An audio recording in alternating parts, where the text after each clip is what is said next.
नमस्कार दोस्तों, आज की इस वीडियो में जानेंगे परमाणु बम से तबाही के 78 साल बाद आज कैसे हैं हिरोशिमा और नागासाकी शहर। चलिए जानते हैं।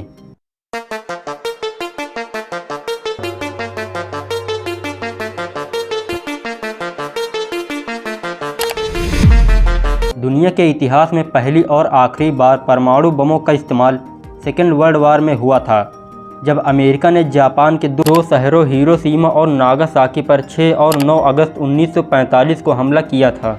आज से 78 साल पहले 6 अगस्त 1945 को अमेरिका ने जापान के हिरोशिमा शहर पर दुनिया का पहला परमाणु बम से हमला किया था। इसके 3 दिन बाद जापान के ही नागासाकी शहर पर दूसरा परमाणु बम गिराया गया। दोनों शहर लगभग पूरी तरह तबाह हो गए। 1.5 लाख से अधिक लोगों की पल भर में जानें चली गईं और जो लोग बच गए वे विकलांग के शिकार हो गए। और दूर दूर तक के इलाकों में घंटों काली बारिश होती रही और रेडियो एक्टिव किरणों ने खुशी से भरे इन दोनों शहरों में कहर बरपा दिया। चारों तरफ मौत का मंजर पसरा था। समय बीतता गया लेकिन तबाही थमी नहीं और आने वाले कई दशकों तक इसका असर दिखा। दुनिया के इतिहास में इससे भीषण जंग ना पहले कभी हुई थी और ना ही उसके बाद कभी दुनिया ने देखी। परमाणु हथियारों की होड़ में लगी दुनिया में इसके इस्तेमाल की धमकियां तो कई देश लगातार देते रहे, लेकिन उसके इस्तेमाल के नतीजे सबको पता है। इसलिए कई एक्सपर्ट परमाणु हथियारों को युद्ध न होने की गारंटी भी बताते हैं।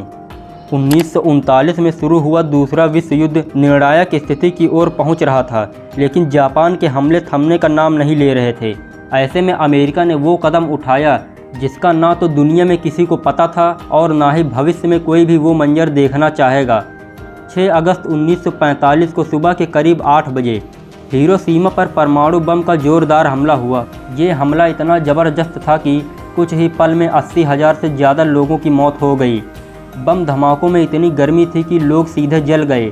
1 मिनट के अंदर हिरोशिमा शहर का 80% हिस्सा राख हो गया, लेकिन तबाही यही नहीं थमी। इसके बाद हजारों लोग परमाणु विकिरण से जुड़ी बीमारियों के चलते मारे गए। एक स्टडी से पता चला कि बम गिरने की जगह पर 29 किलोमीटर की रेंज में काली बारिश हुई, जिससे मौतें बढ़ी और इस काली बारिश ने अपने संपर्क में आने वाली सभी चीज़ों को दूषित कर दिया। हिरोशिमा शहर में हुए परमाणु बम हमले से जापान उभरा भी नहीं था कि 3 दिन बाद ही 9 अगस्त को दूसरे शहर नागासाकी पर दूसरा परमाणु बम हमला हो गया। नागासाकी पर गिराया गया बम हिरोशिमा से भी ज़्यादा शक्तिशाली था। नागासाकी में 9 अगस्त की सुबह करीब 11 बजे परमाणु बम गिराया गया। इस हमले में 40,000 से ज़्यादा लोगों की जानें चली गई। विस्फोट के बाद परमाणु विकिरण के संपर्क में आने और विस्फोट के बाद हुई काली बारिश से भी दोनों शहरों में हजारों लोगों की मौत हो गई थी। हिरोशिमा पर अमेरिकी परमाणु हमले को 1941 के अमेरिका के नौसैनिक बेस पर्ल हार्बर पर किए गए जापानी सेना के हमले का बदला माना गया। अमेरिका को उम्मीद थी कि परमाणु हमले के बाद जापान सरेंडर कर देगा। नागासाकी पर हमले के 6 दिन बाद जापान ने बिना किसी शर्त समर्पण करने की अनाउंस भी कर दी और इसी के साथ सेकेंड वर्ल्ड वार ऑफिशियल तौर पर ख़त्म हो गया।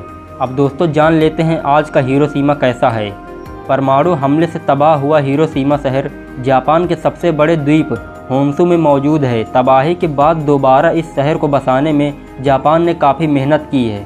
आज यह एक अच्छा खासा विकसित शहर है। यहाँ की आबादी करीब 12 लाख है और यहाँ की आबादी काफ़ी घनी बसी हुई है, लेकिन सिस्टमेटिक डेवलपमेंट और जल स्रोतों के बेहतर मैनेजमेंट के कारण आज हिरोशिमा काफ़ी सुंदर शहर के रूप में दिखता है। जापान की राजधानी टोक्यो के साथ ही चीन, ताइवान, सिंगापुर और दक्षिणी कोरिया के लिए इंटरनेशनल फ़्लाइट्स भी यहाँ से सीधे उड़ान भरती हैं।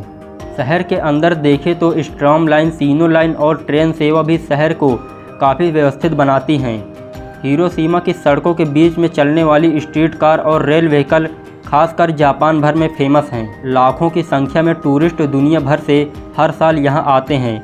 हिरोशिमा मेमोरियल और म्यूजियम लोगों को परमाणु हमले के तबाही के निशान याद दिलाते हैं। दोस्तों आज के नागासाकी की बात करें तो नागासाकी जापान के दक्षिण पश्चिम क्यूशू द्वीप में समुद्र के किनारे मौजूद है।